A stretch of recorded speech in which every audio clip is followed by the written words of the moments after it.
Você conhece o fato de que o fundador mitológico da cidade da Babilônia existe apenas no registro bíblico? Assista o vídeo até o final que você vai entender. Bem-vindas interessadas, bem-vindos interessados. Eu sou Rogério de Paula e esse é o canal Baú de História. Fala aí, boss, qual que é o desafio de hoje? As origens e a importância do Império Amorita. Após o fim do Império Acadiano, a Mesopotâmia estava fragmentada em pequenos reinos, onde potências regionais exerciam influência sobre as áreas vizinhas. Não podemos confundir esta época da história da Mesopotâmia com o período dinástico arcaico, no qual a Mesopotâmia estava dividida em cidades-estados. Todavia, este período das cidades-estados se encerrou cerca de 5 séculos antes do final do Império Acadiano. Neste contexto de reinos, a Mesopotâmia assistiu à ascensão dos Amoritas, também chamados amorreus. Este povo, assim como seus vizinhos assírios e os acadianos, também era de origem semita e migrou para a região próxima onde estava a cidade da Babilônia, a cerca de 70 quilômetros de onde atualmente é a cidade de Bagdá, capital da República do Iraque, que, como já vimos anteriormente, corresponde à região da Mesopotâmia. O líder de várias tribos amoritas, chamado Samuabum, conquistou a cidade da Babilônia por volta de 1894 antes da Era Comum. Entretanto, Samuabum não reivindicou o título de rei da Babilônia, indicando que naqueles tempos a cidade não era tão importante quanto Nínive, Ur ou Lagash. Entretanto, foi ele quem fundou a primeira dinastia amorita, que governava um reino pequeno, do qual a Babilônia não era sequer a cidade mais importante em seus primórdios, sendo possivelmente a cidade de Quis a maior em seu reino, cidade esta que foi conquistada após 8 anos de intenso combate. Seu filho e sucessor foi Samulael, que possivelmente reinou entre 1817 a 1781 antes da Era Comum, que construiu fortalezas e consolidou o poder militar e político, de forma que seu filho Sabium, ao se tornar rei, já estava consolidado na corte da Babilônia como o regente legítimo. Sabium, que reinou entre 1781 a 1767, antes da Era Comum, iniciou as campanhas de conquista das cidades de Uruk e de Larsa, transformando o pequeno reino na maior potência da região da Mesopotâmia.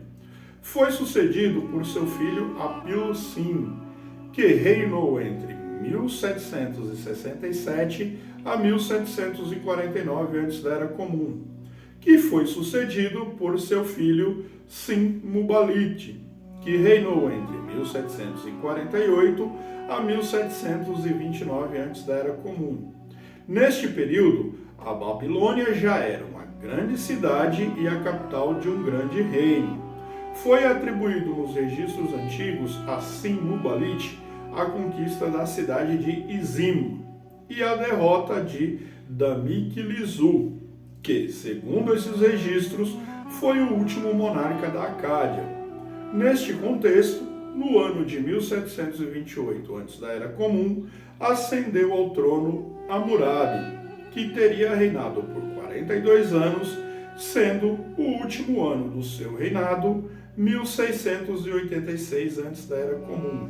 Entre os feitos militares de Hammurabi está enfrentar e derrotar uma coalizão entre elamitas, assírios e o reino de Esnuna, o que expandiu as fronteiras do Império Amorita até regiões da Turquia, Montes Zagros e partes da Síria. Hammurabi é considerado o 6º rei da dinastia Amorita na Babilônia. É sem dúvida o de maior renome entre os governantes dessa dinastia, não só pela extensão de seu império, mas também pelas inovações administrativas. Os amoritas adotaram no sistema educacional a escrita e muitos elementos da religião e mitologia dos acadianos, que, por sua vez, os tinham adquirido de sua fusão cultural com os sumérios. Outros elementos culturais adquiridos da mesma forma foram a arte e a literatura, o que transformou a Babilônia em um polo cultural dentro da realidade mesopotâmica, sendo muito caracterizado pela construção de templos e palácios, que serviam, entre outros fins, também para a prática do comércio.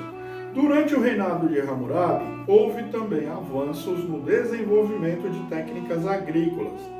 Embora as terras fossem de propriedade do rei, eram arrendadas a altos funcionários e sacerdotes. E é claro que havia uma carga tributária imposta, de forma que a maior parte das riquezas fluíam para os cofres reais. É impossível falar sobre este período e não mencionar o Código de Hammurabi, um monólito de diorito onde foi gravado em escrita cuneiforme no idioma acadiano, em 46 colunas, um conjunto de leis que assegurava o direito, em alguma medida, aos homens livres. Este conjunto de leis sofre muita influência da lei de Talião, o que parece ser uma forma antiga e natural de aplicação de penas, onde o indivíduo sofre, na mesma medida, o mal que causou. Daí o conceito moral aplicado na afirmação, olho por olho, dente por dente. No total, o Código de Hammurabi tem 281 artigos, onde estão previstas relações de trabalho, familiares e também de propriedade. O monolito foi encontrado por uma expedição francesa no ano de 1901. Assim como muitas outras relíquias da antiguidade, foi levado para a França, onde está em exposição no Museu do Louvre. Após a morte de Hammurabi, houve inúmeras revoltas internas e invasões externas, e a dinastia Amorita chegou ao fim no ano de 1530 antes da Era Comum, quando os hititas, liderados por Mursil I, atacaram e saquearam a cidade da Babilônia. Embora o relato bíblico atribua a Nimrod a fundação da cidade da Babilônia, não há nenhuma evidência sobre a sua existência, e também não há nenhuma citação em outros documentos da antiguidade. A tese mais aceita é a de que Nimrod seja inspirado em Naram-Sin, neto de Sargão o Grande, fundador do primeiro império do mundo. Outro detalhe importante é o fato de que nenhuma cidade já surge grande, e a própria Babilônia não era sequer uma potência regional no final do terceiro milênio antes da Era Comum. Como é muito recorrente na antiguidade, ao recontarem sua própria história, os homens atribuem seus feitos a seus deuses e seus semideuses.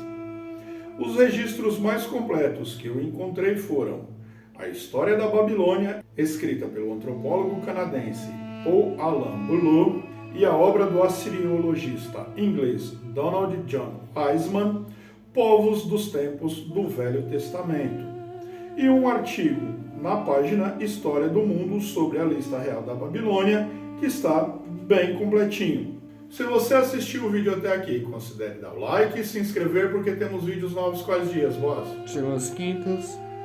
Fiquem à vontade para acrescentar na área de comentários as informações que considerarem necessárias. Comentem principalmente sobre este fato de não haver nenhum outro registro sobre a existência de Nimrod. Eu vou deixar na tela final um card com outro vídeo que talvez você goste e uma playlist completa de vídeos relacionados a este. Muito obrigado a todos. Até a próxima.